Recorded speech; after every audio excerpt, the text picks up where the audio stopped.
What's up, everybody? Welcome to Worship Matters. I'm Jonathan, and today we're going to be talking about how we are serving in worship.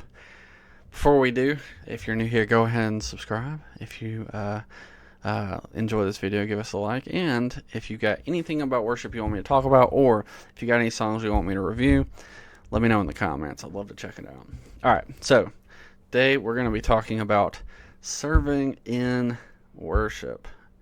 So, I want to challenge you. This is a challenge video. How are you serving your church? I think there's a statistic. I don't know how true it is. I don't really care about statistics, but I'm going to tell it to you anyways, just so you can kind of get an idea.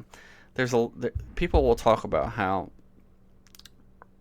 generally speaking, about 20% of church membership does 80% of the work around the church. And there's some truth to that. I don't know how accurate that is. Again, I don't really care about statistics that much. But in some sense it's actually true.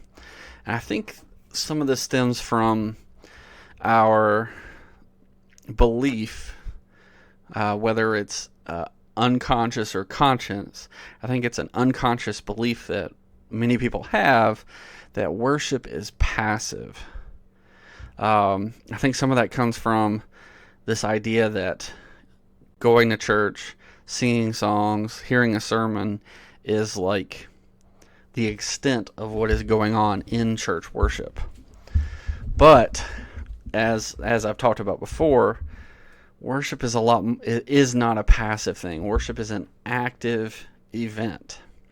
And so I want to challenge you today, if you, especially those of you who have musical talents, to get involved. Get involved with your church. Do you like singing? Are you good at singing? Sing in the choir. They would probably love to have you. Have you played an instrument before? Let your music leader know. Hey, back in high school, I learned how to play the clarinet. I used to play the trumpet. Let them know, because they're not going to know otherwise. And maybe you're like, yeah, I could probably still pull it out and dust off the rust a little bit and get it going. So if you ever need me for like a special occasion, I can play this instrument. There you go. If you need a backup guitar player, I can fool around on it, maybe there's some instruments that's like, well, I don't have a glockenspiel, but I can play it if you ever find one. Well, I mean, I don't know how helpful that is, but it's helpful for the music minister or worship pastor, whatever your guy's called who leads the worship there. It's helpful for him to know what skills he has available. And here's what I'm thinking.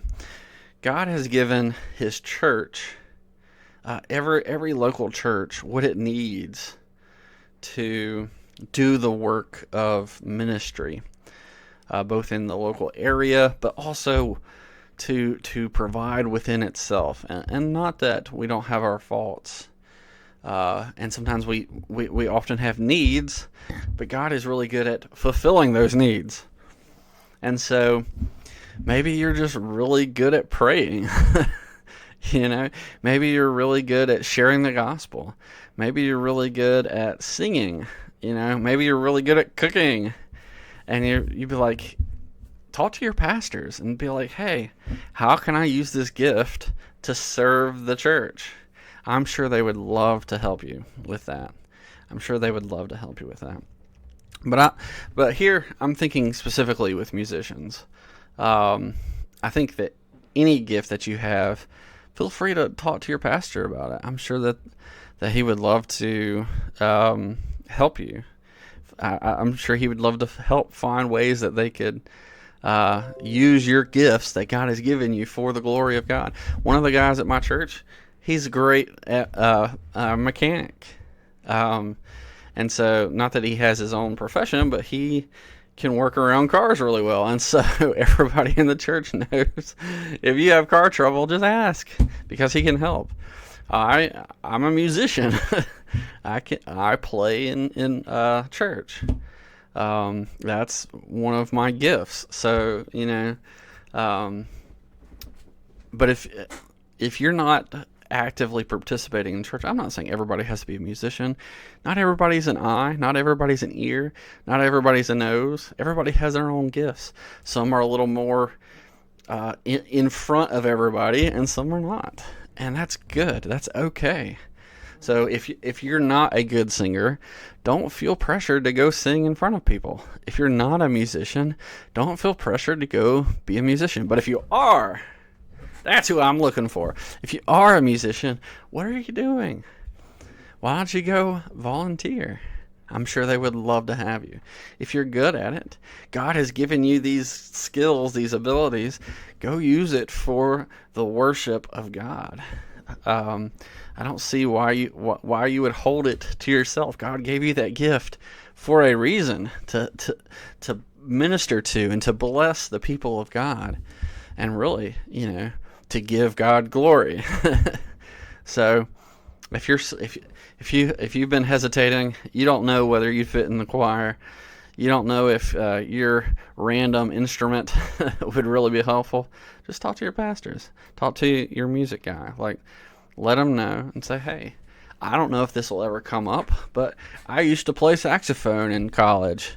I can play the banjo, or I'm pretty good at rhythm. I could probably play a cajon or a drum.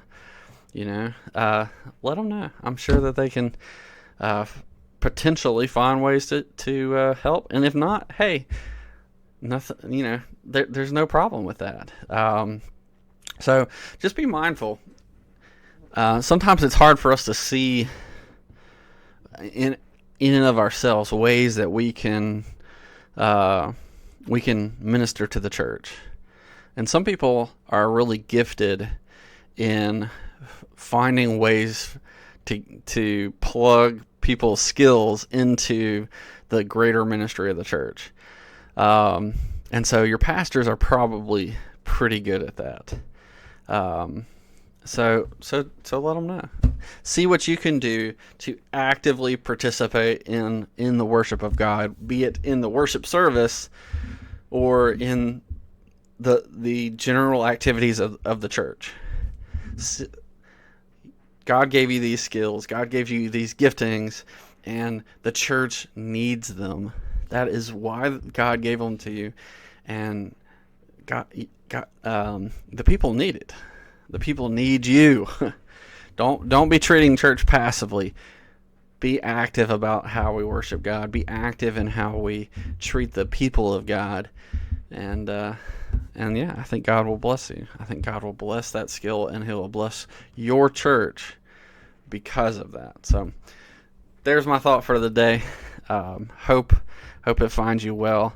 And next time you see one of those people in your church who are have been a blessing to you because of their gifts and the things that they've done, be that the random choir member, be that the pianist or the organist or the guitar player or the drummer, or be that the ushers who carry out both communion and the offering, be that the pastors themselves, be that the nursery workers, be that the Sunday school teacher.